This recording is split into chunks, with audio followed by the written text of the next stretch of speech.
তাহেরি সাহেবের বক্তব্য নিশ্চয়ই আপনি শুনেছেন, আপনাকে নিজে ওনার তো কোনো কমন সেন্স নেই বা দুই মানুষগুলো শুধুমাত্র ওই যে ইয়ালি বাবা, শাহ আলী বাবা, কেল্লা বাবা, ফতে বাবা, এই জয় বাবা, সব বাবা নিয়ে মানুষদেরকে শিরিক বেদাতের ভেতরে নিয়ে যেতে চায়। বাবা এই বিষয়গুলো কি? ওদের কাছে তখন বাধা লাগে, দেখে যে এগুলো বাধা হয়ে দাঁড়াচ্ছে, এই তখন আমার এই কাটছাট বক্তব্য নিয়ে মানুষের কাছে কালার করে।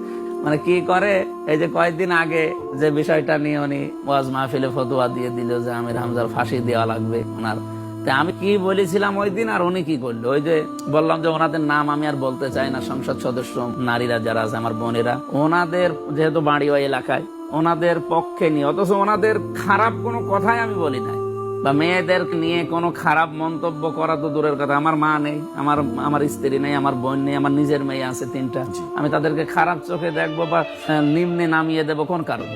তাদের সম্মান আরো সব জায়গায় বাড়িয়ে দেয়। আমার মাহফিল গুলোতে প্রায় 20 মিনিট 25 মিনিট শুধু আলোচনায় থাকে মেয়েদের সম্মান, মর্যাদা এবং দায়িত্ব।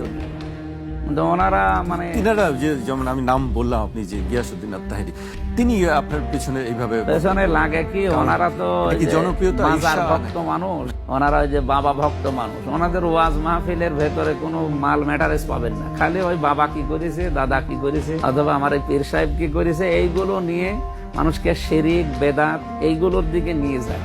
ইসলাম যারা সঠিক বোঝে বাংলাদেশে, আপনি তাদেরকে জিজ্ঞাসা করেন ওগুলোকে আসলে ইসলামের কোনো কথা ওর ভেতর থেকে আসে, আবেগটা কাজে লাগিয়ে, নবীর প্রেমের আবেগটা কাজে লাগিয়ে মানুষকে বিভ্রান্ত করে আর শিরিক আর বেদাতের দিকে নিয়ে যায়।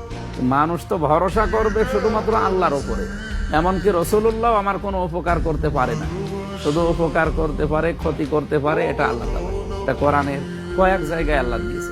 তা আমার মনে হচ্ছে দেশের মানুষ এখন বোঝে, ওনাদের কথা এখন আর মানুষ খায় না। প্রচার করেন, ধর্মের কথা বলেন, তাদের মধ্যে এক ধরনের বৈপরীত্য কাজ করে। কখনো কখনো আমরা দেখি আপনি হয়তো একটা কথা বলছেন, আর একজন দেখা যাচ্ছে সেটির বিরোধিতা করছে।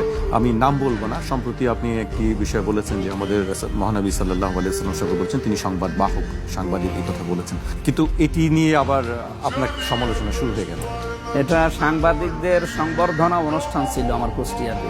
ওরা কুষ্টিয়া জেলায় যত সাংবাদিক আছে বিভিন্ন পত্রিকার, টেলিভিশনের, ওনাদেরকে, যেহেতু আমি ওই সময় সংসদ সদস্য নির্বাচন করছি, এজন্য আমাকেও দাওয়াত দেয়, আরো যারা আছে 5-6 জন ছিল তাদেরকেও দাওয়াত দেয়। আমার কথা বলতে দেয় যে সাংবাদিকদের সম্মান, মর্যাদা এবং দায়িত্ব কি। আমি তখন উদাহরণ দিতে গিয়ে বলেছিলাম যে নাবা শব্দ থেকে এই সংবাদ মানে নাবা, সেখান থেকে নবী, আল্লাহর নবীরা আল্লাহর সংবাদগুলো অথেন্টিক যেগুলো ওহির মাধ্যমে পেতেন ওইগুলো প্রচার করতেন।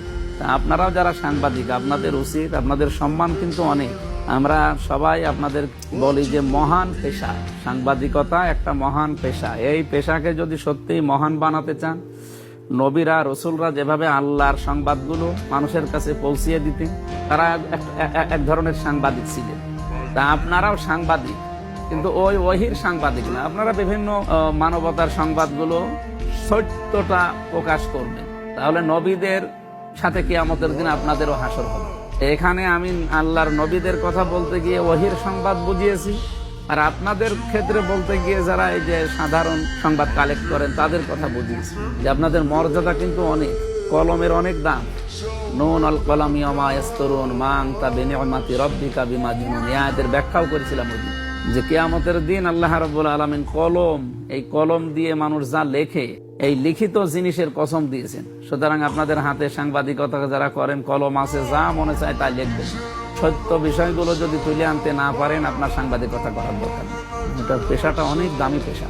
আমি কয়েকজন সাংবাদিকের নামও বলেছিলাম, সাংবাদিকতা করতে হলে সাংবাদিক মাহমুদুর রহমানের মতো হবে, এরপরে সাংবাদিক কনক সরোয়ারের মতো হবে, সাংবাদিক ইলিয়াসের মতো হবে, এইরকম নাম বলেছিলাম যে সাংবাদিকতা এরকম নির্ভীকভাবে করেন, আপনার মর্যাদা দুনিয়া আখিরাতে বাড়বে।